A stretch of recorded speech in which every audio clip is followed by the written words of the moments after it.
Estudar a evolução dos conceitos de ácido e base é mergulhar na própria história da química. As mudanças do pensamento científico e, por consequência, do pensamento químico estão nitidamente refletidas na evolução das teorias ácido-base.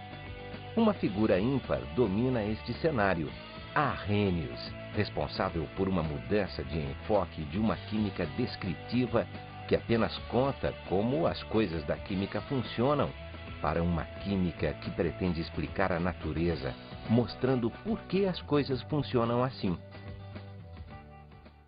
Bem, como você deve ter percebido pelo texto, essa aula de hoje é muito importante, porque as teorias ácido-base que nós vamos estudar permitem a gente estudar de maneira sistemática, classificar um número muito grande de reações. E não apenas um número muito grande de reações, mas reações muito importantes, reações que você precisa compreender bem.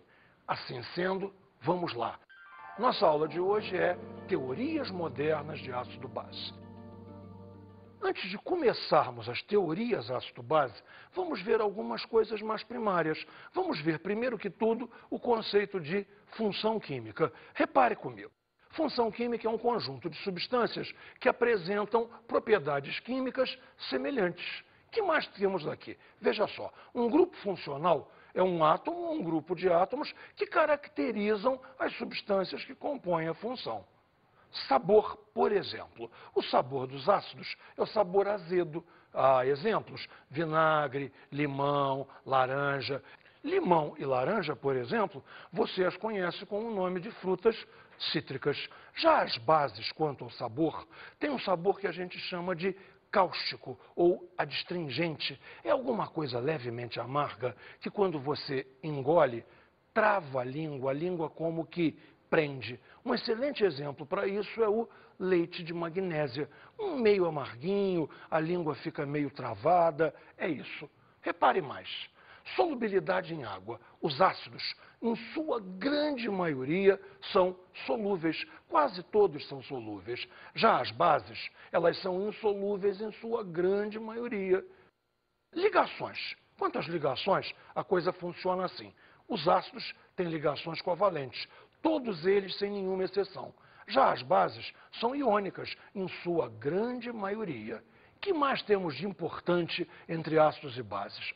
Essa é fundamental, a sua ação recíproca. O que eu quero dizer com ação recíproca? Isso aqui, repara, ácidos e bases reagem entre si, um destruindo as propriedades do outro. Veja uma coisa importante.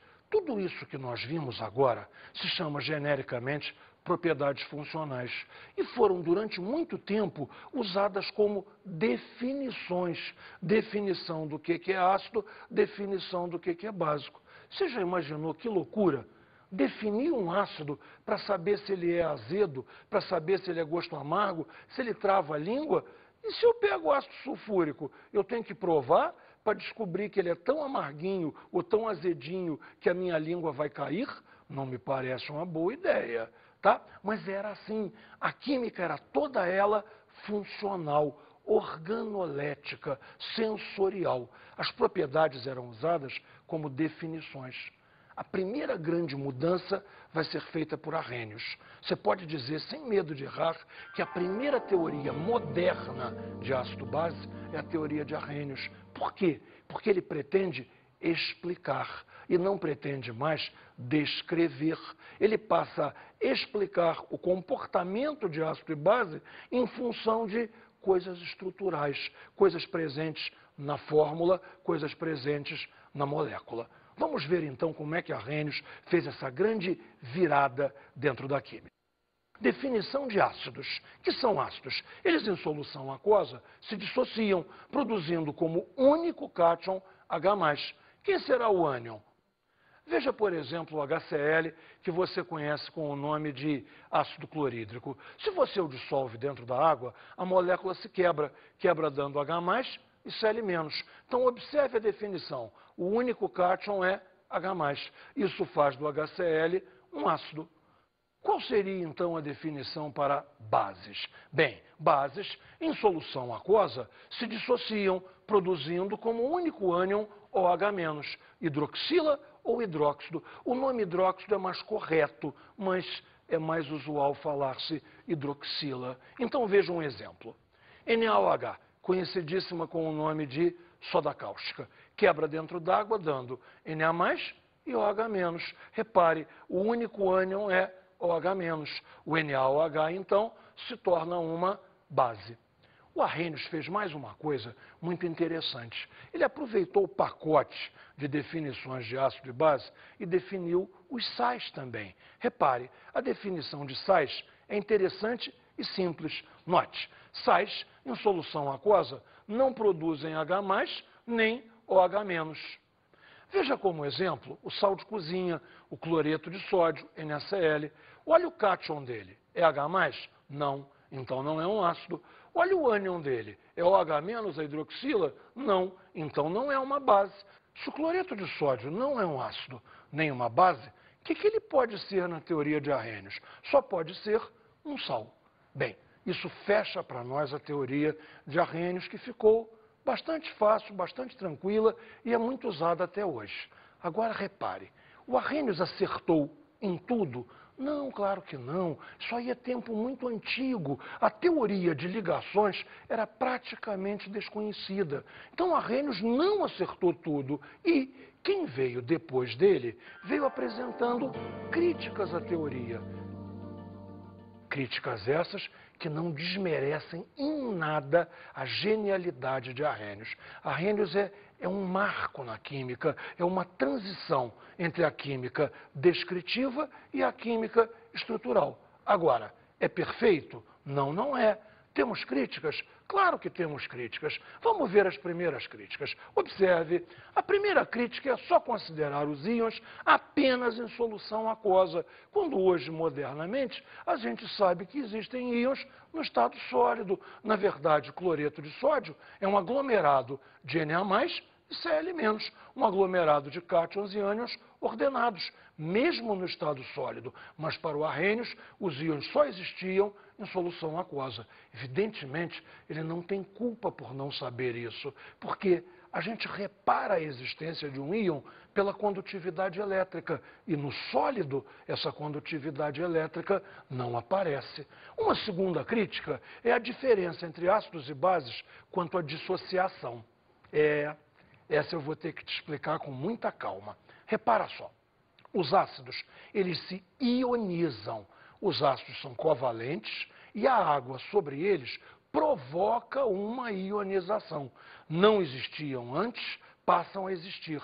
Antes eu tinha HCl, molécula, passo a ter H+, Cl-, íons. O fenômeno é ionização. E nas bases? Bem, nas bases é completamente diferente. Nas bases, os íons já existem. NaOH já é iônico, já tem um cátion Na+, e um ânion hidróxido, mesmo no estado sólido. No estado de solução, apenas esses íons se separam.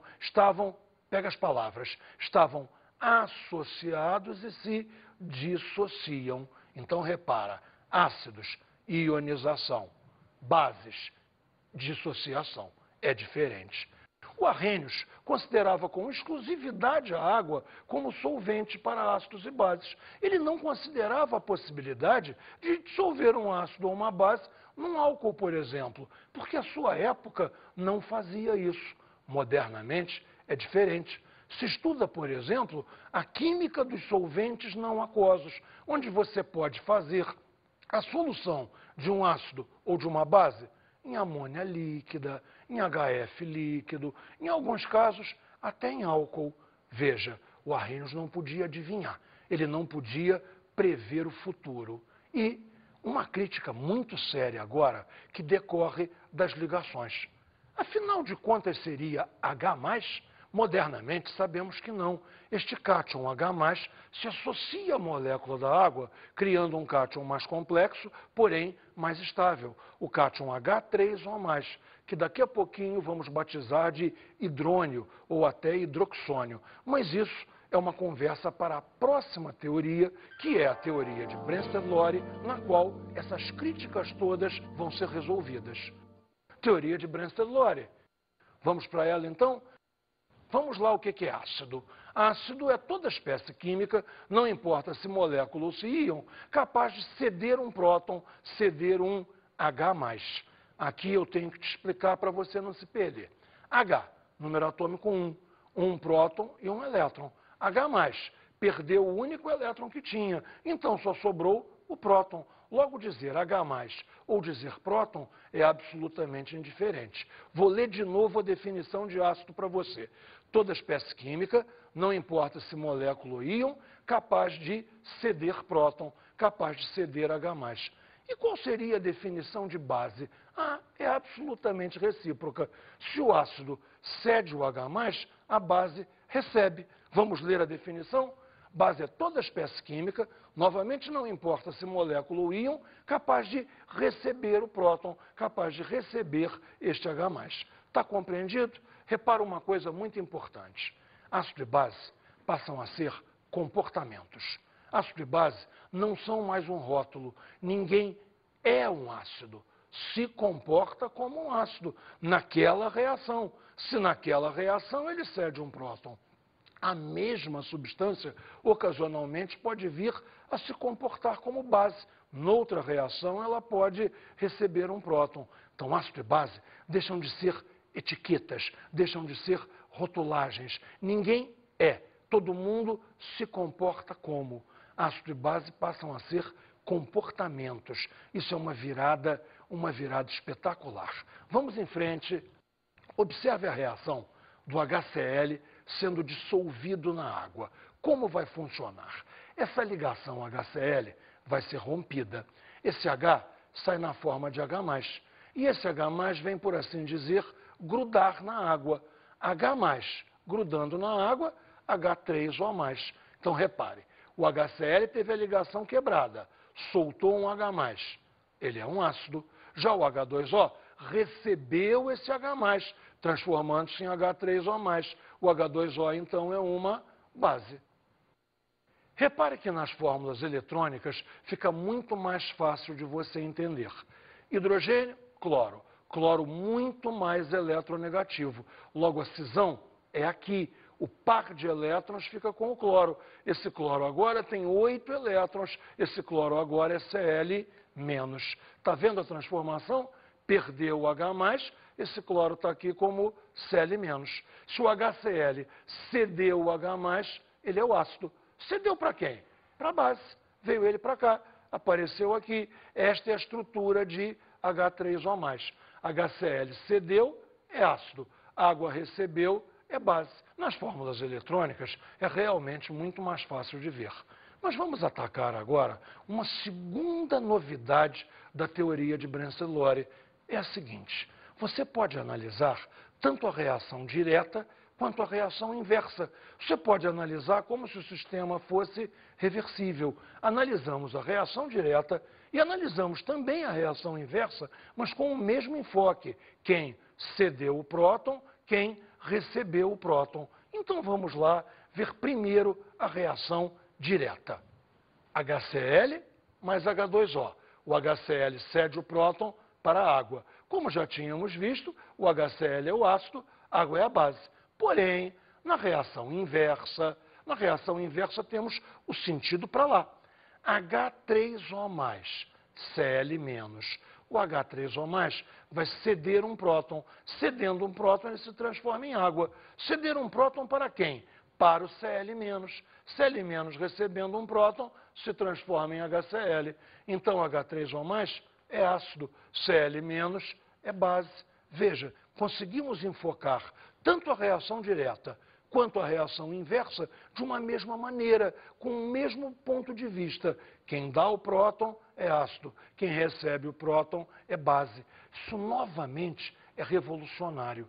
Veja, na teoria de Arrhenius, para ácido eu precisava de uma reação, para base eu precisava de outra reação. Agora não, eu analiso ácido e base na mesma reação e em dois sentidos. Isso é uma mudança muito grande também. Vamos então fechar essa ideia apresentando o conceito de ácido e base conjugados. Que são ácido e base conjugados? Um ácido e uma base que diferem entre si por H+. Repare assim, olha só. um ácido HCl, deu um H+. Cl- que sobrou é a base conjugada dele. Eu chamo HCl e Cl- de ácido e base conjugados. H2O com H+, virou H3O+. H2O recebeu um próton, virou H3O+. Recebeu um próton, base. H3O+, então, é ácido, base e ácido conjugados. Repare uma coisa importante. O ácido e a base conjugados diferem entre si de H+. Quem tem o H+, pode dar, logo é o ácido. Quem não tem o H+, pode receber, logo é uma base. O próximo esquema mostra bem isso. Repare, ácido perdeu o H+, virou base. Base ganhou o H+, virou ácido. Está perfeita a ideia para você? Finalmente, esta é a melhor forma da teoria de Brenzellori. Repare os conjugados. HCl, Cl-. O que nós fazemos? Chamamos de ácido 1, chamamos de base 1. Colocamos o mesmo número para os conjugados. Agora só, água, H3O+, conjugados também. Chamamos H3O+, de ácido 2. Chamamos H2O de base 2. E temos então um formato geral para toda a teoria de Brenzellori. Ácido 1 mais base 2, ácido 2 mais base 1. Chegamos a uma forma perfeita para qualquer equação que possa ser analisada na teoria de Brenzellori. Vamos encerrar o nosso assunto de Brenzellori fazendo comparações entre a teoria de Arrhenius e a teoria de Brenzellori. HCl é um ácido de Arrhenius, reagindo com NaOH, que é uma base de Arrhenius, fornece NaCl e água. Isso aí conflita com a teoria de Brenzellori? Em verdade, não. Repare, o HCl é um ácido de Arrhenius, porque ele quebra dando H+. E ele é um doador de próton. Está perfeito, não tem problema nenhum. Para quem ele deu o próton? Ele deu o próton para a hidroxila do NaOH, que é uma base de Arrhenius e é uma base de Brenzellori também. Veja, não houve nenhum conflito. As teorias aí conviveram bastante bem. Porém, nem sempre vai ser assim. Se você usa Brenzellori quando o solvente não é água, as coisas não funcionam tão bem. Observe essa reação comigo. HCl dissolvido em amônia, fornecendo o cátion amônio e a base cloreto. O HCl é um ácido de Arrhenius, ele quebra dando H+.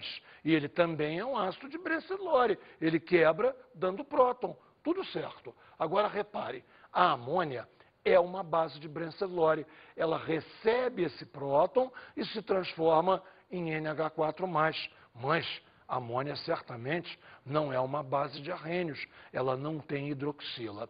Então veja, quando o solvente é não aquoso, as coisas não funcionam tão bem e a teoria de Brenzellori se mostra mais geral do que a teoria de Arrhenius.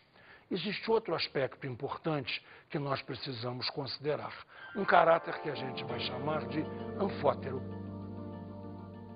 Alguma coisa intermediária entre ácido e base.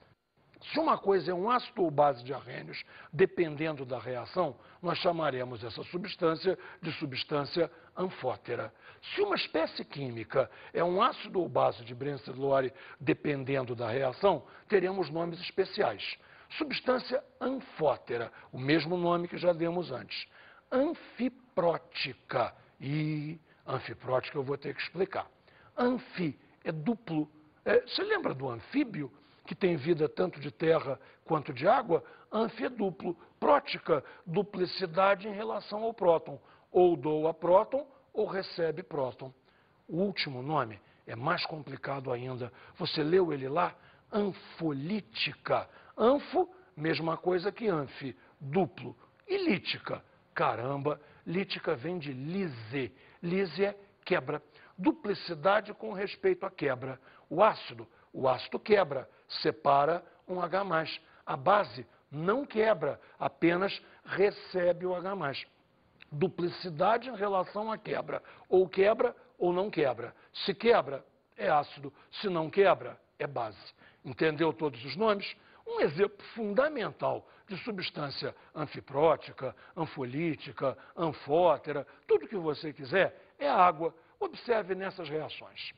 HCl mais água dando H3O mais Cl menos. A água aqui é base. De agora em diante, eu não devo mais dizer é. Você lembra que eu disse que agora as coisas não são, se comportam como? Então vamos lá. Nesta reação, a água se comporta como uma base. Agora veja esta outra reação. NH3 mais água, virando NH4 mais e OH menos. Repare, NH3 virando NH4 mais. Se NH3 virou NH4 mais, recebeu um próton. Se recebeu um próton, quem pode ter fornecido esse próton a ele?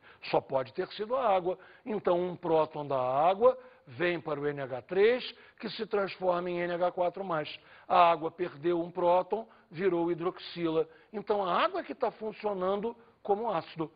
Você escutou bem o que eu falei? A água está funcionando como ácido, se comportando como um ácido. Ninguém se comporta como. Então, lembra, na primeira reação, a água se comportou como base. Na segunda reação, a água se comportou como ácido. Então, se ela tem dois comportamentos, anfótera, anfiprótica, anfolítica, o nome que você achar melhor. Agora, repare uma coisa importante. É este comportamento dual que faz com que a água seja uma substância tão especial, seja um solvente tão genérico. Ela se adapta ao meio. Se o meio é ácido, ela funciona como base. Se o meio é básico, ela funciona como ácido. Então, a água tem a capacidade de se adaptar. É um verdadeiro camaleão químico. Chegamos, então, à última das teorias modernas de ácido-base, a teoria de Lewis. Veja a definição de ácido. Toda espécie química, novamente não importa se é molécula ou íon, capaz de receber um par de elétrons para formar uma covalência dativa. Já uma base, novamente, espécie química, molécula ou íon, capaz de ceder um par de elétrons para formar uma covalência dativa. Você deve perceber agora a mudança de enfoque. A teoria de Brenzlori é protônica, baseia-se na doação e na recepção de próton. A teoria de Lewis, bem, um parêntese se faz importante. Lewis é o maior teórico de ligações do século XX. Só vai ser suplantado depois, mas muito depois, por Linus Pauling. Lewis queria, então, toda a explicação em cima de ligações e focou na covalência dativa. Quem é o ácido? Quem recebe o par de elétrons para fazer a dativa. Quem é a base? Quem doa o par de elétrons para fazer a dativa. Todo o enfoque está na ligação dativa. Teoria de Lewis é uma teoria de encaixe. O ácido não tem o par. A base tem o par. Encaixa. Observe no exemplo, com as fórmulas eletrônicas, como fica fácil perceber isso. Aqui nós temos um ácido de Lewis, AlCl3. Aqui nós temos uma base de Lewis, Cl-. O AlCl3 e o Cl- vão se juntar para formar o AlCl4, que é uma espécie de adição. Repare, nessas fórmulas não é óbvio quem tem o par, quem não tem o par, mas as fórmulas eletrônicas esclarecem tudo. Veja, alumínio. Alumínio é grupo 3A. Se é grupo 3A, ele tem 3 elétrons próprios, representados aqui pelos xizinhos. Xizinhos são os elétrons do alumínio, que se emparelham cada um a um elétron do cloro. Repare, em volta do alumínio, então, nós temos 6 elétrons. Todo mundo quer ter 8, todo mundo quer ter octeto. Se ele só tem 6, um sexteto, ele é carente de elétrons. Ele gostaria muito que alguém oferecesse um par de elétrons a ele. Observemos agora a segunda espécie que nós temos. É o ânion Cl-. Cl-, cloro, cloro grupo 7A, 7 elétrons, recebeu algum elétron estranho e agora está Cl-. Então, repare, ele tem octeto completo, ele não tem nenhum problema de carência de elétrons e pode usar um dos seus pares para se encaixar no AlCl3. Se você observar junto comigo a última espécie química, verá que o encaixe já foi realizado. Repare, o AlCl3 não tinha um par de elétrons. Repare aqui, não tinha, agora tem. De onde veio esse par de elétrons? Do Cl-. Você pode considerar, então, que essa é uma ligação dativa, uma dativa do cloro para o alumínio. Cloro que tinha o par para o alumínio que não o tinha. Então, fechando. O AlCl3 não tinha um par, recebeu do Cl-, que lhe doou um par. Então, a AlCl3 é ácido de Lewis. Cl-, o doador do par, é a base de Lewis.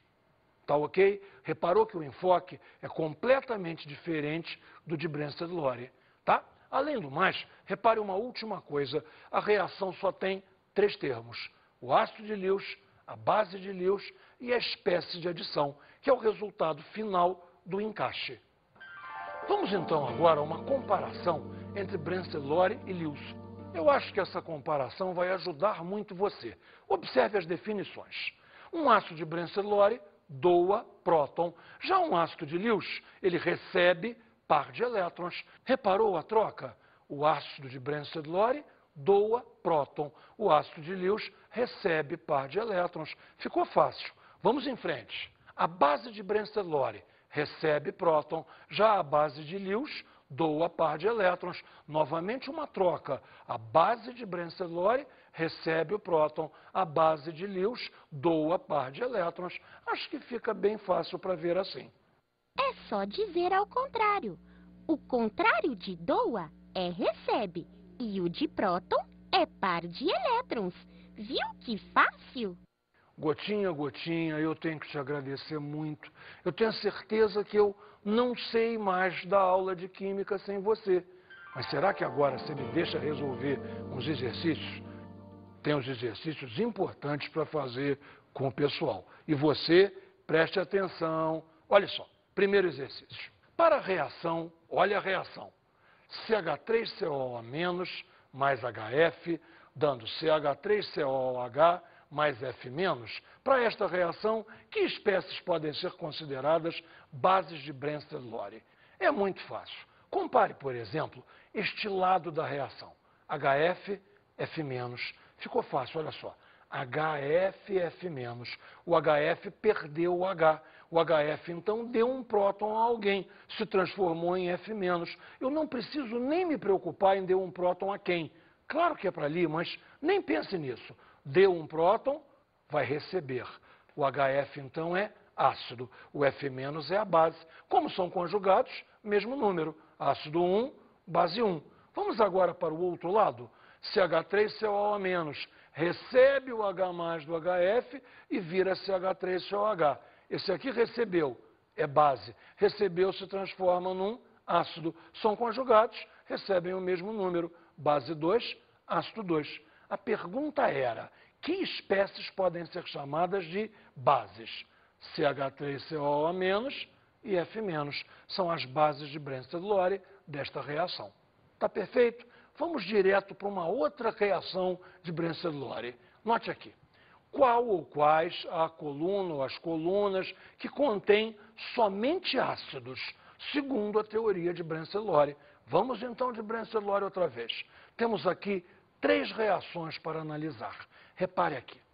NH4+. NH4+ dá um próton para OH-. NH4+ é ácido, OH- é base. H3O+, dá um próton para OH-. H3O+ é ácido, OH- é base. H3O+, dá um próton para Br-. H3O+ é ácido, Br- é base. Aqui é ácido, ácido, ácido. Está tudo igual. Base, base, base. Está tudo igual. Vamos para o lado de lá. Água com NH3. A água entrega um próton para o NH3. Se a água entrega um próton para o NH3, a água é ácido. O NH3 é base. Aqui temos água e água. É indiferente quem chamamos de ácido, quem chamamos de base. Vamos comparar então com a última. HBr mais água. O HBr doa um próton para a água que se transforma em H3O+. HBr então é ácido. Aqui é base, essa coluna não está toda igual. Logo, essa coluna não está toda igual. Coluna de igualdade, esta onde todos são ácidos. De acordo com o critério de Lewis de acidez e basicidade, como podem as espécies a seguir ser classificadas? Bem, a primeira espécie é a LCl3. A LCl3. Vamos lá. Alumínio. Alumínio é grupo 3A. Se alumínio é grupo 3A, no último nível tem 3 elétrons. Emparelha cada um desses 3 elétrons com o cloro, obtendo então um sexteto. Logo, a LCl3 é uma espécie química elétron carente. Se ele tem sexteto e gostaria de ter octeto, pode perfeitamente receber um par de elétrons. Se pode receber um par de elétrons, é um ácido de Lewis. Tá certo? Visualizou? Vamos à próxima espécie. Próxima espécie, água, H2O. Oxigênio. Oxigênio, grupo 6A. Grupo 6A, 6 elétrons, vai emparelhar 2 desses 6 com os hidrogênios. Logo, sobram 4 elétrons, ou seja, 2 pares que podem ser usados, podem vir a ser usados para fazer uma ligação dativa. Então, na água, existem 2 pares disponíveis que podem ser doados por uma dativa. Se eles podem ser doados, então a água é uma base de Lewis. Próxima espécie, NH3. Como é que eu vou analisar NH3? Da mesma forma que eu analisei a água. N, grupo 5A, 5 elétrons. Desses 5 elétrons, emparelha 3 com os hidrogênios. Sobram 2, sobra um par que pode ser doado. Logo, o que é a amônia? Uma base de Lewis. Ela tem um par para ser doado. Finalmente, vamos analisar a espécie CH4, o metano. Essa é a análise mais complicada para você entender, mas eu tenho a certeza que vai dar certo. Repare, carbono, grupo 4A. Grupo 4A vai ter que emparelhar seus 4 elétrons com os hidrogênios. Se ele usa os 4 elétrons para emparelhar, sobrou algum par para dar para alguém? Não, não sobrou par nenhum para dar para alguém. Se não pode dar para ninguém, não é base. Por outro lado, será que está faltando elétron? Tem alguma carência? Não tem. Formou octeto. Nem cabe mais um par. Então, não é ácido nem base. É assim. Há espécies que, na teoria de Lewis, não podem ser classificadas nem como ácido, nem como base. O metano é uma delas. Acho que fizemos exercícios importantes, bons exercícios, que ajudaram você a fechar na sua cabeça a teoria de ácido-base como um todo. Ok?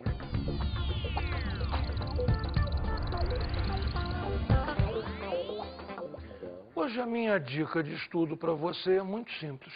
Claro, a mesma coisa de sempre. Precisa estudar? Precisa. Fazer exercício? Precisa. Mas dessa vez, o problema é o seguinte: você não pode fazer os exercícios como se aquilo acabasse ali.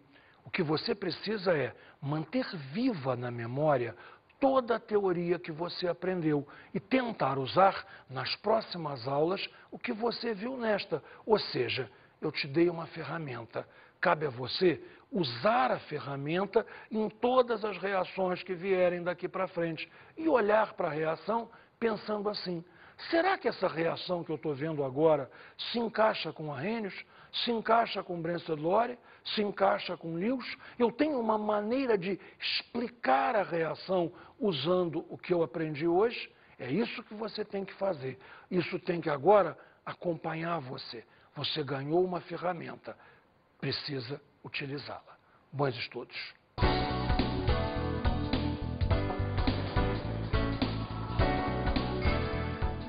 Na aula de hoje estudamos as teorias modernas de ácido-base. Que são as teorias de Arrhenius, Brensted-Lowry e Lewis. Comparamos as teorias de Arrhenius e Brensted-Lowry. Vimos que não conflitam se o solvente é água. Agora, se o solvente é não aquoso, a coisa já não flui tão bem. Conhecemos o caráter anfótero, do qual a água é, sem a menor dúvida, o principal exemplo, podendo se comportar como ácido ou como base. E vimos a teoria de Lewis, que é um interessante contraponto à teoria de Brenzellori. Brenzellori é protônica e Lewis é eletrônica, o que aumenta em muito a nossa possibilidade de análise. Bons estudos!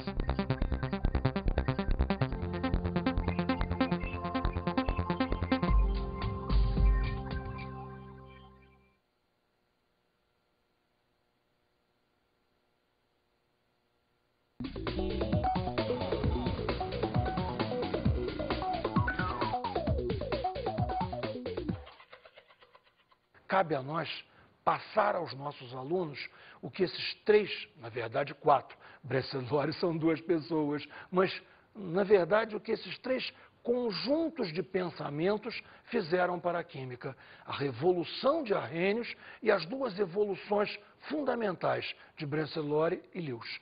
Cabe a nós ter o fogo, a paixão, de passar isso para o nosso aluno, para que ele ganhe essa ferramenta de análise, ganhe essa ferramenta de interpretação. E a reação deixe de ser um mecânico mesmo número de átomos aqui e lá, e sim um processo, uma coisa acontecendo. É isso que nós temos que passar, uma química viva. Bom trabalho para todos nós.